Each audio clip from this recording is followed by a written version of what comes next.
যুক্তরাষ্ট্রের প্রেসিডেন্টের সাথে ন্যাটোর ইউরোপীয় মিত্রদের সম্পর্ক এমনিতেই খুব একটা স্বস্তির নয়।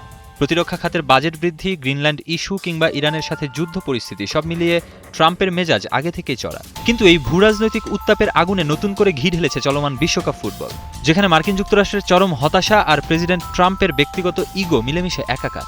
ইউরোপীয় নেতারা জানতেন বারুদে ঠাসা এই পরিস্থিতিতে ফুটবলের সামান্যতম উল্লেখ বড় ধরনের কূটনৈতিক বিস্ফোরণ ঘটাতে পারে। মার্কিন প্রেসিডেন্ট ক্ষিপ্ত হয়ে সরাসরি ন্যাটোর কাঠামোর ওপরই চড়াও হতে পারেন।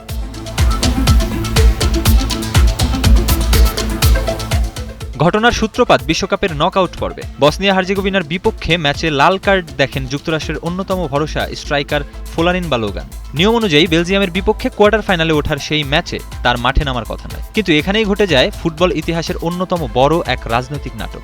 খোদ মার্কিন প্রেসিডেন্ট সরাসরি হস্তক্ষেপ করেন ফুটবলের সর্বোচ্চ নিয়ন্ত্রণ সংস্থা ফিফায়। ট্রাম্পের প্রবল চাপে ফিফা বাধ্য হয় বালোগানের লাল কার্ডের শাস্তি স্থগিত করতে। খেলাধুলায় এমন রাজনৈতিক হস্তক্ষেপে বিশ্বজুড়ে তৈরি হয় তীব্র সমালোচনা।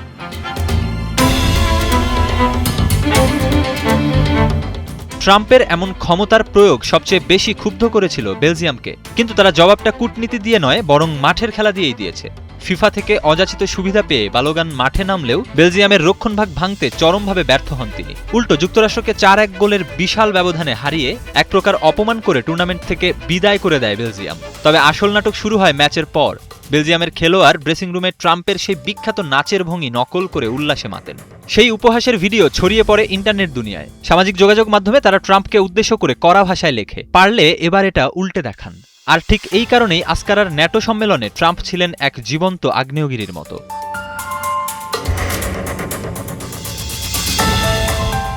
যুক্তরাজ্যের বিখ্যাত সংবাদ মাধ্যম ডেইলি মেইলের সূত্র মতে আস্কারায় পা রাখার আগে থেকেই অত্যন্ত সতর্ক ছিলেন ইউরোপের নেতারা। সম্মেলনে বেলজিয়ামের প্রধানমন্ত্রী বার্ট ডি ওয়েভারও উপস্থিত ছিলেন। ট্রাম্পের সাথে তার সরাসরি দেখাও হয়েছে, আলোচনাও হয়েছে, কিন্তু তিনি খুব সুকৌশলে ফুটবলের প্রসঙ্গটি সযত্নে এড়িয়ে গেছেন। গণমাধ্যমকে তিনি জানিয়েছেন ট্রাম্প এমন একজন মানুষ যিনি নিজের অপছন্দের বিষয়ে খুব দ্রুত এবং কঠোরভাবে বিরক্তি প্রকাশ করেন।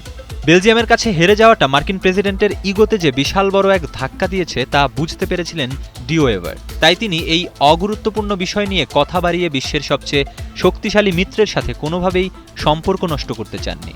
তার মতে প্রেসিডেন্ট জোট নিয়ে যতই কড়া সমালোচনা করুক না কেন, যুক্তরাষ্ট্রই তাদের প্রধান অংশীদার এবং ভবিষ্যতেও তাই থাকবে।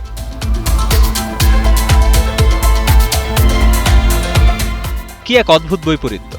ফুটবল, যাকে বলা হয় বিশ্বজুড়ে ভ্রাতৃত্ব আর শান্তির এক অন্যতম মাধ্যম, সেই ফুটবলকেই কিনা বিশ্ব শান্তি রক্ষার সবচেয়ে বড় সামরিক জোটের সম্মেলনে নিষিদ্ধ করতে হলো।